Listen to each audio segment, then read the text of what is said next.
I do believe na sa pag-awit natin ay nagkaroon ng miracle sa ating heart. Habang kumakanta tayo, I know God, hindi po niya yung heart natin, inopen niya yung heart natin, at ito ay nakarating sa ating Panginoon na buhay. So, praise God. Amen. Hallelujah. So, ang ating pag-aaralan po ngayon ay tungkol sa ang buhay ay nasa dugo ni Jesus. So, praise God, ay wala akong signal.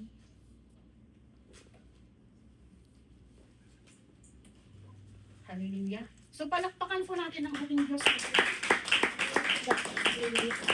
Kasi ngayong month kasi ang pag-aaralan natin about sa buhay ni Hesus Kristo, death at saka resurrection niya. So, ito po yung naging topic natin ngayon.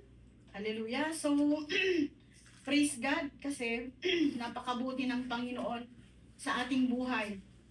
Nandito ka kasi iniligtas ka niya. So, praise God. Dahil sa kanyang banal na dugo, nagkaroon ka ng buhay na walang hanggan. Amen. Hallelujah. So, na-open po yung life natin kung ano yung katotohanan. So, hallelujah. So, ang pag-aralan po natin, ang buhay ay nasa dugo ni Jesus. So, praise God. Mula sa spiritual, ito po yung theme natin. Ang buhay ay nasa dugo ni Kristo. Theme, mula sa spiritual na kamatayan tungo sa buhay na masagana sa pamamagitan ng sakripisyo ni Hesus Kristo. So tayo po'y manalangin. Hallelujah, O God. Panginoon, salamat po, O God, sa oras na ito, Lord. Kayo, O God, ang aming itataas, O God, sa oras na ito, Lord. Panginoon, muli po, O God, banal na espiritu, inanyayahan ko po, O God, na manatili ka, O God, sa aming mga buhay, Ama, O God. At hayaan niyo po, Lord, mangusap ka po, O God, sa aking mga kapatid, O God, at sa akin, Ama, O God, tungkol sa iyong banal na dugo, Ama, O God. Holy Spirit, hallelujah, O God, salamat po, O God, Lord, whatever things in our hearts, O God, that it didn't glorify you, Panginoon, linisin niyo po kami, O God. Thank you, Lord, for your blood, O God, that cleanses us and washes us, O God, sa lahat, O God, ng aming mga pagkakasala, Ama, O God. Hallelujah, Jesus, O God, sa mga oras na ito, muli po, O God, hayaan niyo po, Lord, ang inyong mga salita, O God, ay patuloy, O God, na mangusap, O God, sa puso, O God, ng aming mga kapatid, O God, at maitanim po, Lord, sa aming mga puso ito, Ama, O God. Father, cover us with your precious blood and let your Holy Spirit guide us, O God. Lord, in this we pray in Jesus' name. Amen. So, Amen. ito po yung teksto po natin ay makikita po sa Leviticus 17:11. 17:11. Ang buhay ng laman ay nasa dugo. So, alam po natin yan. Yung ano po natin, katulad po sa atin, kung wala po tayong dugo sa physical na pangangatawan natin, makakalakad pa kaya tayo? Wala na. Wala na, di po ba? Kasi yung blood may kasamang oxygen yun. Kaya tayo medically, physically, yung blood natin may kasamang oxygen. Kaya tayo nakakakilos. So, makita po natin na napakahalaga po ng dugo. Di ba minsan, nag-umpok-umpukan tayo, kakanta tayo. Bakit mainit? Because of the blood. Kasi buhay yung blood. Di po ba? Buhay yung blood. Ano sa atin, nananalaytay sa atin. So, basahin ko po sa English. For the life of the flesh is in the blood. And I have given it to you upon altar to make atonement for your souls. It is the blood that makes atonement for the soul. So sa simula pa lang, sa creation, ni-require na ang blood for the atonement of our soul. So napaka halaga po ang dugo ni Kristo, dugo sa ating buhay. So God, the blood of God gives us life, sabi nga po eh. Mga kapatid, may isang katotohanan na hindi nagbabago. Ang tao ay maaring mukhang buhay sa labas, pero patay na patay sa loob. So makita po natin, di ba nung hindi pa po tayo mananampalataya, oo, naglalakad tayo, physically naglalakad tayo. Mayroon tayong oxygen, mayroon tayong oxygenated blood. Nakakalakad tayo, pero spiritually, we are dead. So makita po natin na nung tinanggap na natin, nagkaroon na tayo ng relasyon sa ating Panginoon, nagiging natin, yung spirit, nagkaroon po tayo ng, naging buhay po yung espiritu natin. So, yun po ang ano ng Panginoon, kaya napaka-importante yung blood. Ever since, napaka-important. Kahit kay Cain at Abel, blood ang pag-aralan natin sa susunod mayroon dito. Sabi, maaring may ngiti pero walang kapayapaan. Maaring may tagumpay pero walang tunay na buhay. So, it's the blood of Jesus Christ na ang nagbibigay ng kapayapaan, kaligayahan sa ating buhay. Wala nang iba. Yung mga kasiyahan dyan, temporary lang yan. Pagising mo ng umaga, ganun pa rin ang buhay natin, hindi nababago. So, akala natin, ang nagbibigay ng ano sa atin, ng joy, ng kung saan, anong pa mang kaligayahan ay mga bagay, hindi. Through the blood of Jesus Christ na nagkaroon tayo ng relationship sa Kanya. Nung tinanggap natin siya bilang Panginoon at tagapagligtas. So, praise God.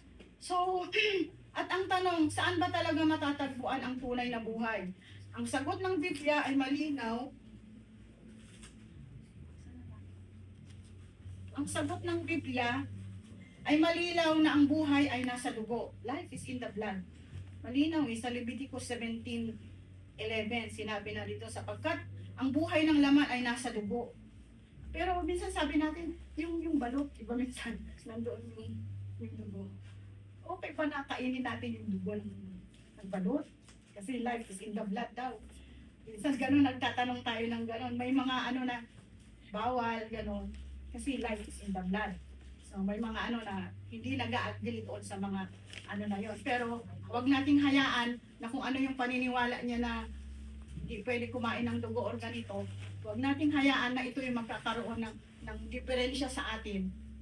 Yung difference na bawat isa, wag nating hayaan na ito yung pagkakaroon natin ng ng difference sa bawat isa. Kasi may conviction yan may conviction ang banal na espiritu sa atin. So, yun po. Sabi po dito, ang tunay na buhay ay nasa dugo ni Jesus. So, sinabi po sa Matthew 26:18, this is my blood of the covenant which is poured out for many for the forgiveness of sin. So, makita po natin na sa pamamagitan ni Jesucristo ay nagkaroon po ng one time sacrifice lang si Jesus Christ. Hindi katulad noon na siguro kung kwentahin natin magmula noong Genesis to kung ilang na ang nai-offer. Ilang bulls, ilang goat, ilang sheep, ilang oxen na. Ang dami di po ba? Kasi yung nila yung pamamaraan nila. At yun din ang ng Panginoon, di ba? Kay Cain at Abel, mamaya pag-ano natin. So, Ephesians 1:7, sa pamamagitan ng dugo ni Kristo, tayo ay tinubos at pinatawad na ng ating mga kasalanan. So, once and for all, Christ died for us. No need na to offer dugo dyan or something. Hindi na. Pero yun yung nila noong unang panahon. Sabi po dito, the principle of life. Sa lumang tipan, kailangan ang dugo ng hayop para matakpan ang kasalanan. So, in Leviticus 4:35, ang lahat ng taba niyon ay kanyang aalisin gaya ng pag-aalis ng taba sa kordero ng naalay bilang handog, pangkapayapaan, at mga ito ay susunugin ng pari at sa dambana at sa ibabaw ng mga handog sa Panginoon na ipinaraan sa apoy. Gayon gagawin ng pari ang pagtutubos para sa kanyang kasalanan sa kanyang nagawa at siya ay patatawarin. So makita po natin na noong unang panahon, practice na yon. Yun na yung requirement para magkaroon ka ng forgiveness ng kasalanan. Di po ba? Naalala ko kasi itong nagkaroon po kami ng alitan ng doktor. Pinipilit niya yung gusto niya. So, doktor, ito po yung tamang pero alam ko na hindi tama yung niya. Later on, na-realize niya na ay, mali siya. Alam mo ginawa niya, bumili siya ng cake. Parang peace offering. Peace offering sa'yo. Doon sila, kailangan may something to para ma-replace yung nila, yung ginawa nilang pagkakamali. minsan ganon yung ano nila noon practice. Mag-offer ka ng magandang ano, pigeon or goat, sheep, ganon ang ano nila. Minsan ang ginagawa pa nila, tutulong sila sa mga ano ba yun, sa mga mahihirap para in replacement sa kanilang mga pagkakasala. Amen. Ganon yung ano nila yung ano nila, yung practice noon. So, makita po natin na kahit ganon pa man, kasi yun yung ano nila yun ang ano ng Panginoon. Then ngunit ang dugo ni Jesus na hindi lang cover up ito ay total replacement, ultimate atonement sacrifice. So si Jesus Christ, nakaplano na yan, nasa Book of Isaiah, 700 years ago, bago siya pinanganak, na prophesy na ni Isaiah na mayroong isa-sacrifice. So, tinapos na ni Jesus yun. Katulad po ng isang battery, ang tao na hiwalay sa Diyos ay parang isang cellphone na lowbat. Kahit napakaganda yung cellphone mo sa labas, pero sa loob hindi naman magfa-function yun kung hindi nakasaksak sa kuryente. Wala ding silbi yun kung kahit napakaganda yung yung cellphone mo or yung mga features, dead battery na at sira ang internal power source, wala itong silbi. Amen. Ang tao, kahit gaano kabait sa labas, kung ang spiritual na dugo natin ay kontaminado ng kasalanan, dead battery tayo sa harap ng Diyos. Amen. So, ang dugo ni Jesus ang nagbibigay ng charge or tunay na buhay sa atin. So, yun po yung nagbibigay ng buhay sa atin, yung dugo ni Hesus Kristo. So, praise God. So, napakabuti po ng Panginoon kasi nakilala natin siya at na-charge tayo. Nagkaroon po, na-charge po tayo. Yung battery natin na-charge sa pamamagitan ni Hesus Kristo. So, ang dugo ni Jesus ang nagbibigay ng tunay na buhay. Tunay na buhay. So, praise God. Ayan. Drain ultimate power source. Jesus sin. Kita po natin dyan. Praise God. Po yan So, number 2 na po tayo. Spiritual blood transfusion. Transfusion. So, transfusion means lalagyan ka sasalinan ka ng dugo. Salin ng dugo. So, praise God. Lahat po tayo ay ipinanganak na pakasalanan. We are spiritually dead. Sinabi po sa Romans 5:12, kaya nga kung paano na ang kasalanan ay pumasok sa sanlibutan sa pamamagitan ng isang tao. Yung isang tao na yan, si Adam yan. At ang kamatayan sa pamamagitan ng kasalanan. At sa ganito'y, ang kamatayan ay naghari sa lahat ng mga tao sapagkat ang lahat ay nagkasala. So makita po natin, because of isang tao nagkasalanan, lahat na yung race na natin, yung generation, continuous na may kasalanan, may bahid na ng kasalanan. So, alam niyo ba, ikwento ko sa iyo yung kay Adam at saka Eve. So, sa simula pa lang, nandoon na nga yung kasalanan because of our original sin. So, sabi po dito, ang theology concept na ang kalikasan ng tao ay tayo ay kontaminado. Kontaminado na yung blood natin sa mga naging tiwali magmula sa pagkakasala ng tao, fall of man. Gaya ng inilarawan sa Genesis chapter 3. Basahin po natin, pag-uwi natin, basahin natin ang Genesis chapter 3. So, para malaman natin kung saan nag-start ang fall of man. Noong sumuway sina Adan at Eva sa Diyos sa pamamagitan ng pagkain na pinagbabawal na bunga. So, makita po natin na siguro sila hindi sila namamatay, walang, ba yun? Immortal. Immortal, hindi sila namamatay. But then nung nagkaroon na ng pagsuway, disobedience, kasi kinain nila, wag niyong kainin ito, pero kinain nila kasi nag-disobey na sila yun na ang pinagbabawal ng Panginoon sa hardin, pero gusto nilang maging mas mataas sa Diyos. Sige, try nila kinain. So, pumasok na from that time on, pumasok na yung mortality, kamatayan, nung nagkasala sila. So, bago ang pagkakasala ni Adan at Eva ay namumuhay sa kawalang sala. Matapos kainin ang bunga, sila ay naging mortal. Ibig sabihin, sila at ang lahat ng kanilang mga supling ay sumailalim na sa physical na kamatayan. So makita po natin nung magsimula nung na-separate, nagkaroon na ng kasalanan, lahat na ng consequence mayroon. Sige, magbungkal ka sa lupa. Paghirapan mo yung mga yung gusto mo. Paghirapan mo si Eva, manganganak sa panganganak, di ba? Birth pains. Ang daming consequence nung nagkaroon ng pagpasok ng kamatayan, pag-disobey nila at lahat ng race natin hanggang ngayon, we are still suffering, but praise God kasi nilutas ito sa pamamagitan ni Hesus Kristo. So, praise God. So, nagkaroon ng pagkahiwalay sa Diyos. Ang kontaminasyon ay kapwa spiritual at physical. Sina Adan at Eva ay naitaboy. Inanon sila ng Panginoon. Tinaboy sila mula sa presensya ng Diyos. At sa unang pagkakataon ay nakaranas sila ng takot, kahihiyan. Kahihiyan, di po ba nung nagkasala na sila, nagtago na sila at nagtakip ng mga dahon-dahon.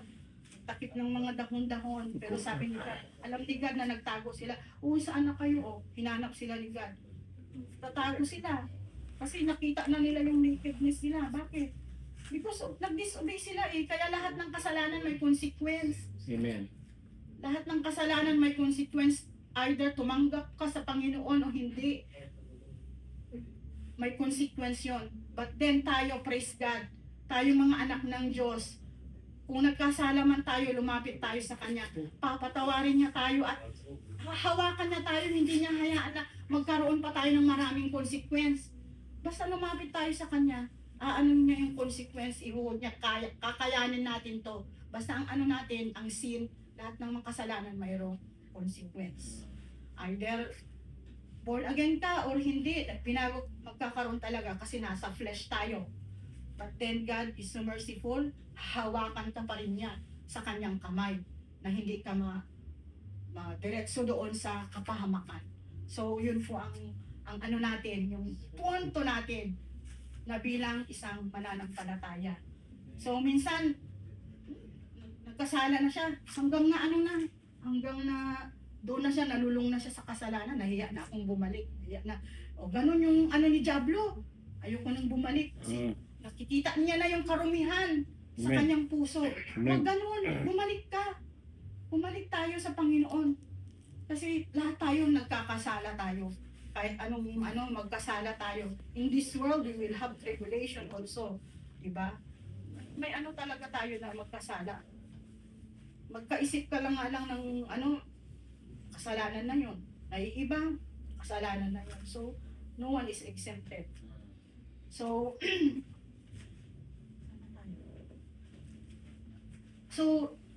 nagkaroon po ng separation from God. Pagmula nung nagkasala si Adan at saka si Eva.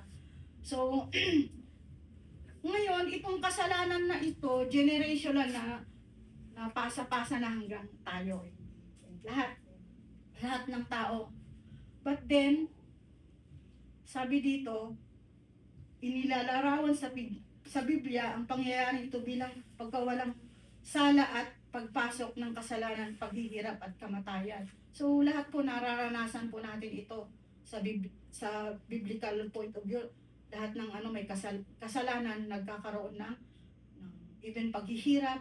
Lahat, lalo na nung hindi tayo mananampalataya, ang hirap. Amen. Diba ang hirap ng buhay natin nung hindi tayo mananampalataya? Akala natin, Lord, kahit yung minsan sabi ko, naalala ko kasi yung kapatid ko meron siyang maliit na tindahan. Sabi ko, bakit hirap na hirap? Hirap na hirap pa rin. Kahit na sabihin mong mamaya kikita, pero mamaya may magkasakit. Ninako na naman ni Diablo, Sabi ko, bakit? Pati doon sa bukid. Di ba? Akala mo, ang dami-dami mong inani. Mamaya, Gusto mo? inano na yung dinaga. Malamig. Nawala na tuloy.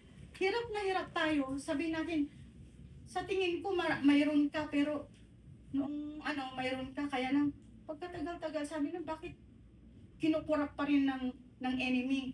Kasi wala tayong covering ni Jesus Christ. Wala tayong relasyon sa Kanya. Hindi natin alam paano fight against the work of the enemy. But then tayo na nakakilala na sa Panginoon, we should learn how to war against the work of the enemy.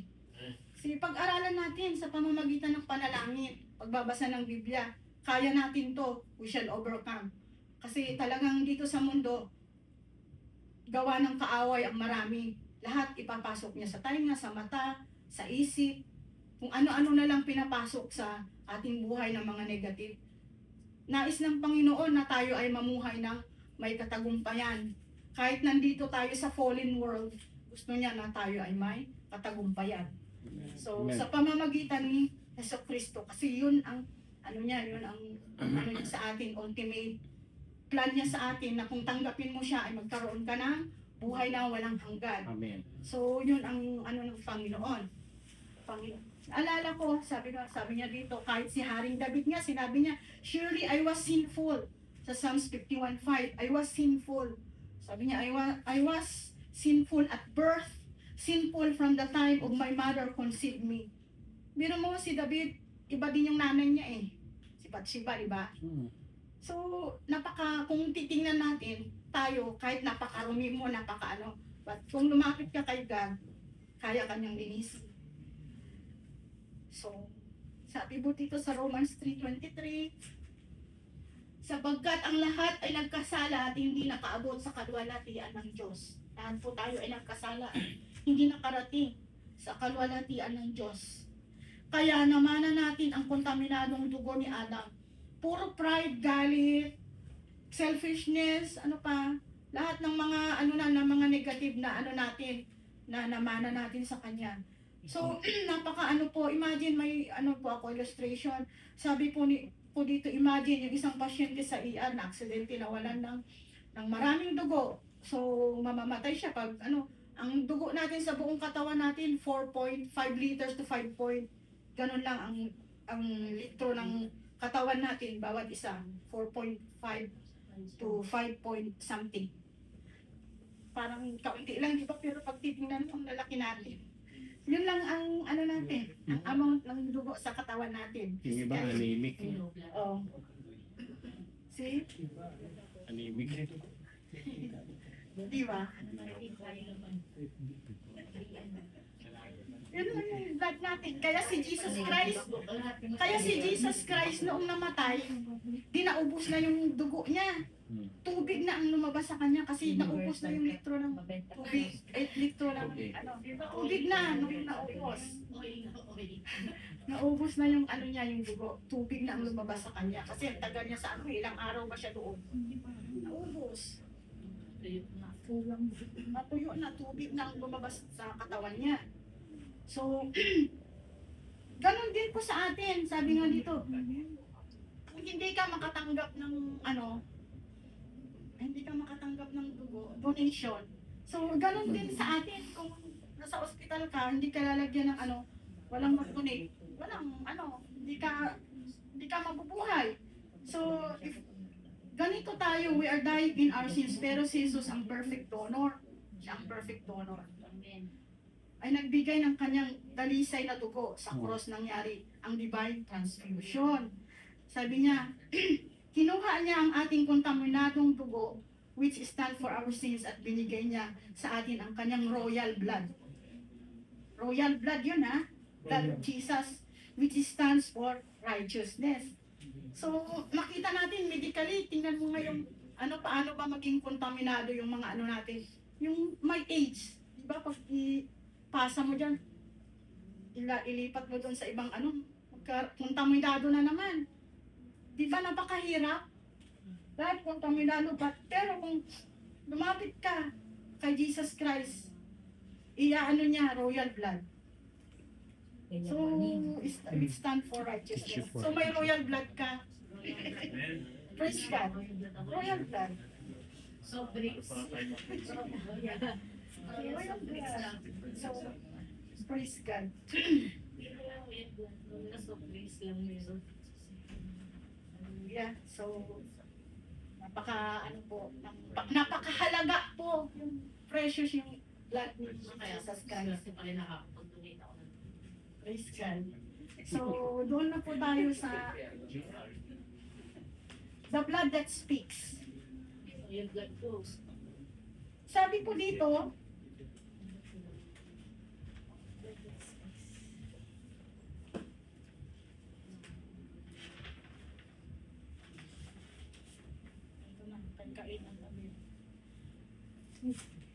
sabi po dito, sabi Genesis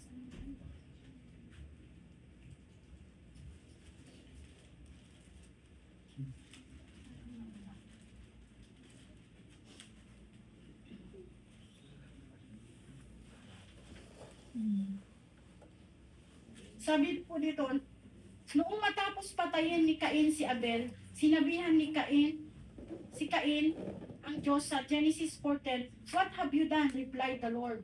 "The voice of your brother's blood cries out to me from the ground." So, si Cain, ang hinandog niya yung mga vegetables siguro kasi siya ang instant, siya ang nag-ano sa mga vegetation.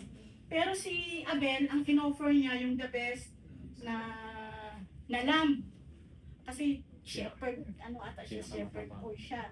So, but si pastor. Pero si Abel, bakit na accepted yung ni Abel? So, si Abel kasi right na yung relationship niya kay God. Sabi po dito, Abel had already learned that God demanded blood. So, he brought a lamb. God accepted Abel's. Bakit? Because without the shedding of the blood, there is no forgiveness of sin. So, sa simula pa lang, lamb na yung hinandog niya. Kasi, it contains blood. So, pero alam mo, nakakalungkot nga pinatay ni Cain, si Abel. Pinatay niya, pero sino na kaya ang siya yung mayroong yung heart niya nakakonect kay God. Sino na kaya ang magtutuloy sa generation ni Abel? Sabi niya, sino na kaya? So, namatay na yung yung may right relationship with God. Sino? Alam niyo kung sinong sumunod? Si Seth. Si Seth. Nagkaroon ng anak uli si Adan at saka si Eva. Si Seth. At siya na yung nagtuloy ng ng generational ng Panginoon. Yung tama ang relasyon niya kay God. Kasi kung kung wala si Seth, wala din tayo siguro kasi walang nagpatuloy na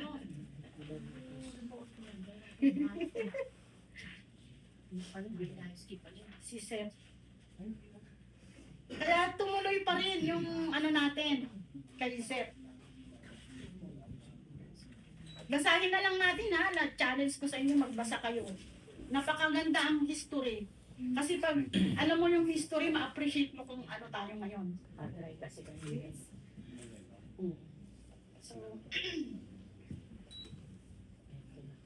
So makita natin na yung "What have you done?" replied the Lord. The voice of the brothers cries out from the ground. So sinabi po dito, Abel crying for justice, judgment, and vengeance against his murderer. In contrast, sinabi po sa Hebrew 12:24, ang dugo ni Jesus ay nagsasalita na mas mabuting salita. Di ba sinabi niya, better? Sa Hebrew 12, nilapitan ninyo si Jesus at nilapitan ninyo si Jesus at tagapagpamamagitan ng bagong tipan, New Covenant, at ang dugong iniwisik na may pangako ng mas mabubuting bagay kaysa sinagawa ng dugo ni Abel. So, makita niyo yung contrast, yung kay Abel. Kasi nag-cry out siya for, Abel's blood cried out for vengeance, Jesus' blood cries out for mercy. It speaks forgiveness over your past. So, napaka-ano po, yun po yung contrast doon na si Jesus Christ, He speaks forgiveness, mercy sa mga nakalipas natin. So, napaka-ano po na pag-aralan natin ito. Sa mundo, kapag nagkamali ka ng sinabi ng paligid, tapos ka na. Wala ka ng kwenta. Pero ang dugo ni Jesus ay may ibang sinasabi. So, makita po natin na sa ano po, yung illustration po na si Jesus Christ, tayo po, katulad nung pag namimili ka po sa mall, sabi po, hinabol ka ng guard, sabi niya, ipakita mo nga, hinabol ka kasi akala niya nagnakaw ka. Nagnakaw ka, pero pag ipakita mo yung ano ba yung ebidensya mo na hindi mo ninakaw yon, yung resibo, di ba?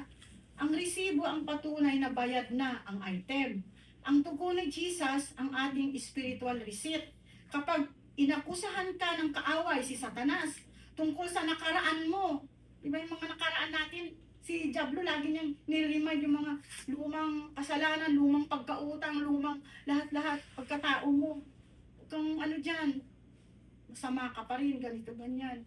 Huwag natin intervene tungkol sa nakaraan. Huwag kang makipagtalo. Huwag kang makipagtalo kay Satan. Ipakita mo na lang ang resibo, ang dugo ni Jesus na nagsasabing paid in full. Bayad na. Amen. Ikaw ay bayad na. Ah, So, ikaw ay bayad na, sabi po. Buhay, buhay na. So, wala na. So, yung pagkasabi niya, you are paid in full, tetelestai, it is finished. Sabi niya, tinapos na ni Hesus Kristo. So, nakita natin na dinala ni Hesus Kristo sa krus ng Kalbaryo. Ang mga parusang dapat tayo ang tumanggap. So, ano bang nangyari sa kanya? Pinatay, nilatigo. Nakita natin yung ano kanina lang, yung exhortation ni ano. So, inano niya lahat ito, kinarga niya lahat ito para tayo lang ay magkaroon ng kaligtasan. Amen. So, hindi na tayo kailangan mag-offer ng ganito. Tapos na, is finished. Finished na. Ginawa na ni Lord, ultimate sacrifice on the cross of Calvary. Yeah. So, yun po ang kalutasan ng ginawa ni Hesus Kristo 2,000 years ago. Noong unang panahon, mayroong set of rules. Sabi niya, kahit yung 10 Commandments, sabi niya, sundin mo man lahat yung mga rules or 10 Commandments, ngunit lumabag ka sa isa, labag na rin lahat. Diba? Labag na lahat. Napakahirap makarating sa langit kung isang mali lang. Labag ka na. Sinong makakapasok sa langit? Wala. Kaya, ang ginawa ng ating Diyos na Ama, pinadala niya ang kanyang bugtong na anak para tayo makapasok sa langit. Amen. Kung Amen. sino mang tumanggap sa Kanya, magkaroon ng relasyon kay Jesus Christ ay makakarating sa langit. Amen. Yun ang ano ng Panginoon. Pangako ng Panginoon, dinala niya na sa krus ng Kalbaryo. Dapat tayo yun. Pero hindi. Sabi niya, siya na ang gumawa nun para sa atin. Ang bigat nung ilang kilo ba yung cross? Mabigat yun. Proso yun. Mabigat yun. Tapos ang haba pa ng lalakarin. Doon sa nang bigat. So, kahit noong time na inaano siya, yung naglalakad siya, tapos dinuduraan, tapos yung sinisagawan, pinalo, tapos kasama din yung dalawang yung dalawang magnanakaw, kasama. So napaka po ng dinala ni Kristo. At hanggang ngayon, yun pa rin yung istorya niya. 2,000 years ago na yun. Hanggang ngayon, yun pa rin yung istorya niya. Hindi nagbabago, hindi natatapos. Amen. So, praise God. Kasi mahal niya tayo Mahal niya ako, ikaw, tayong lahat mahal niya. Amen. Kasi gusto niya, Thank you, Lord. kasama natin siya sa heaven. So, yun po ang doon, yun po ang consolation natin. Yun po yung pangako niya sa atin na kung sino mang manampalataya sa Kanya ay magkaroon ng buhay ng walang hanggan. Itong physical, natin, pupunta yan sa lupa. Pero yung spirit natin, yung soul, sa Kanya, mag-account sa Kanya. So, praise God. Siguraduhin natin na ang pangalan natin ay nakasulat sa aklat ng buhay. Yung natin, yung assurance, nakasulat yan sa Biblia. Kaya dito pa lamang sa lupa, alamin na natin at alam natin, we should know that nandito pa lang tayo sa lupa ay tayo ay may kaligtasan na. So, yun po, tiyakin po natin. So, praise God. Napaka ano po, yung ginawa ni Kristo sa cross ng Kalbaryo. Lahat po tayo nagkasala, pero inako na ni Jesus Christ sa pamamagitan ni Hesus Kristo. So, praise God. So, number 4 na tayo. Ito po, immunity and protection. Sabi niya, nung unang Passover sa Egypt, dumaan ang death angel.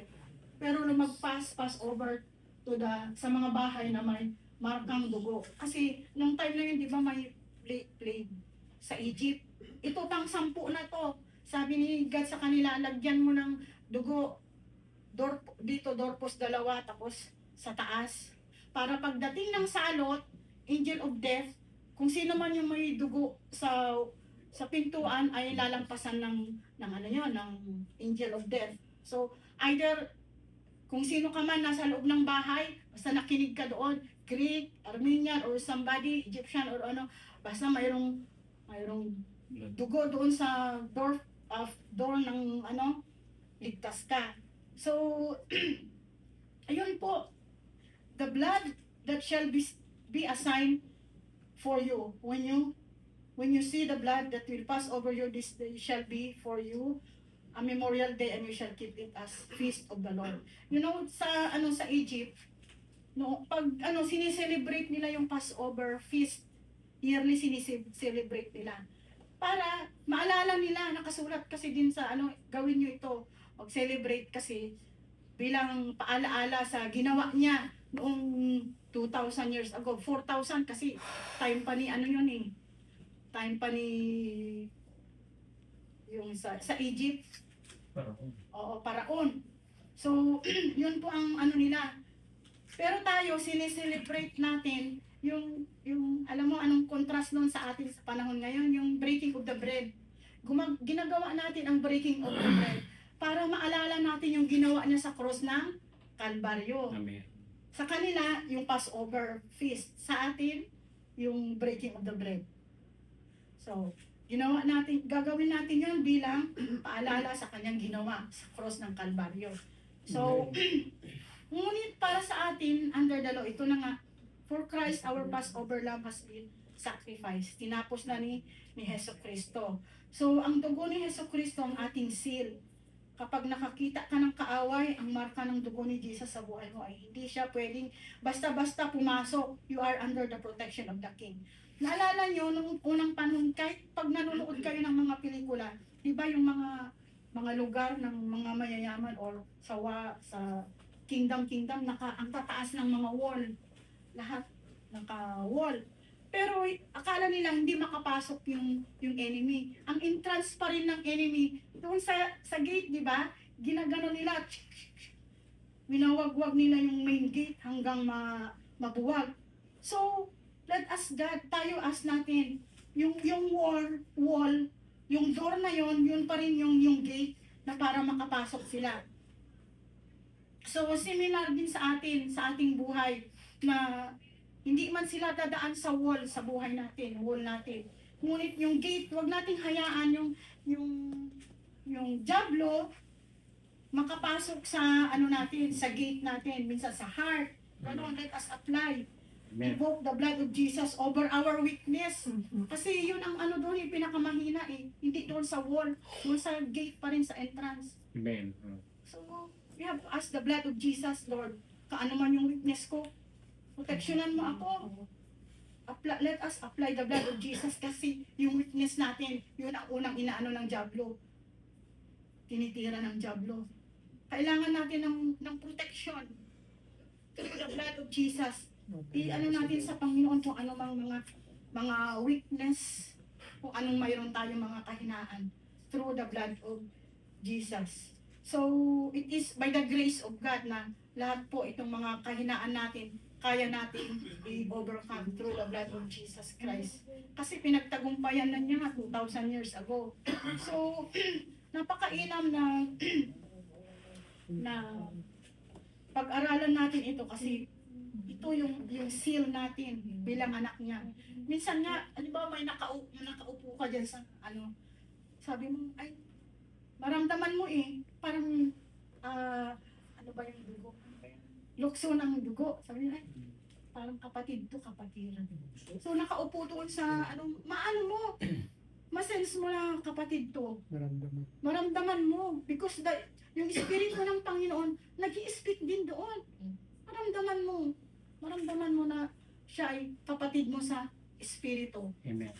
Maano mo yan, ma-sense mo or maramdaman mo basta maano mo. So, napakalakas Nagkakaamo yan. ng ng Panginoon. Amoy Kristyano to. Napakaano ng Panginoon. So, Makita. sabi po dito, nakita na natin kung ano yung value ng blood ni Jesus Christ. Gaano tayo kasama, mahal niya tayo, Amen. i-redeem niya tayo sa cross ng Kalbaryo. Huwag na nating hayaan yung sarili natin ipako pa muli si Jesus Christ doon sa cross. Huwag na natin ulitin yan. Huwag na natin ipapako siya ulit. Siya ay nag-resurrect na. So, tayo din, sarili natin, huwag nating gumawa ng mga paraan para ma-accept yung offering natin. It is finished. Sabi niya, it is finished. Ang dugo ni Jesus ay hindi lang basta doktrina. Ito ay buhay. Buhay. Buhay. If you feel weak today, may lakas ka sa dugo ng Panginoon. Sabi nga dito. Amen. Sa conclusion na tayo. If you feel guilty, may kapatawaran sa dugo ni Jesus. Hindi sapat na alam natin ang dumanak ang dugo ni Jesus. Kailangan natin itong i-apply sa ating puso sa pamamagitan ng pananampalataya. Yun nga, hindi nga natin siya nakita, hindi natin siya nakasalamuha 2,000 years ago. But sa pamamagitan ng pananampalataya, tayo ay may katagumpayan. Tanggapin mo ang life na dumadaloy mula sa Kanya ngayon. So, ang tagal-tagal na nun, 2,000 years ago. So, we should accept the blood of Jesus Christ na siyang nag-redeem sa ating buhay. So, praise God, yun po ang salita ng Panginoon. Huwag natin ang salita ng Panginoon kasi siya lang yung nagbigay ng kaligtasan sa atin. So, praise God. Sabi nga dito,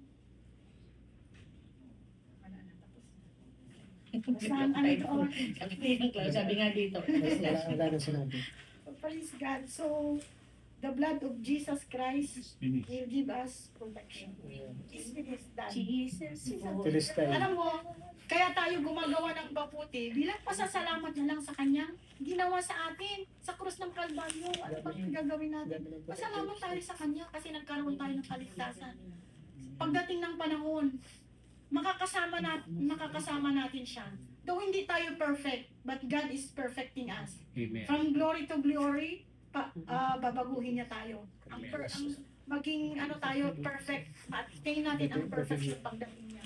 So, see you sa pagdating ni Jesus Christ. Sama-sama tayo doon sa lugar kung saan niya tayo dadalhin sa heaven. So, thank God, magpatuloy lamang po tayo sa Panginoong Jesus. Sapagkat siya yung nagbigay ng buhay sa atin. So, glory to God. Hallelujah. Tayo po'y manalangin. Hallelujah, O God.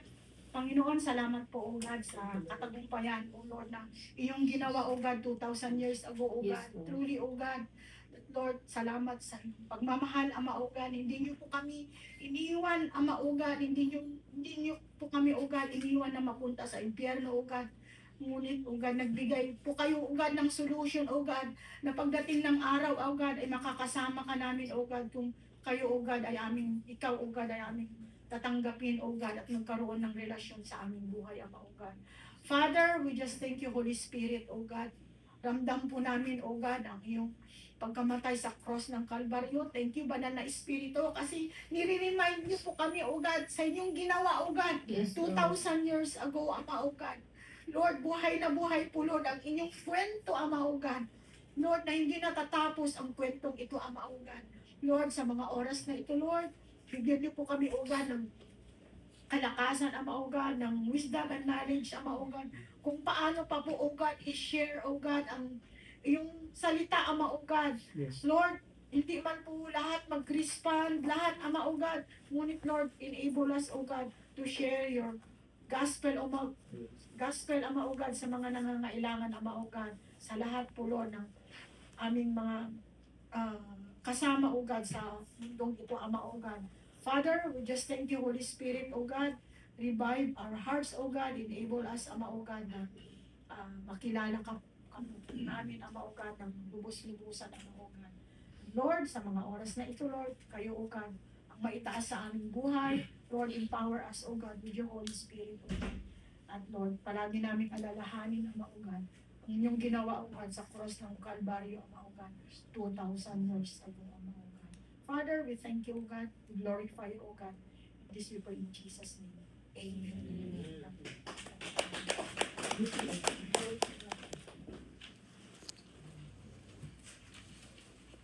45.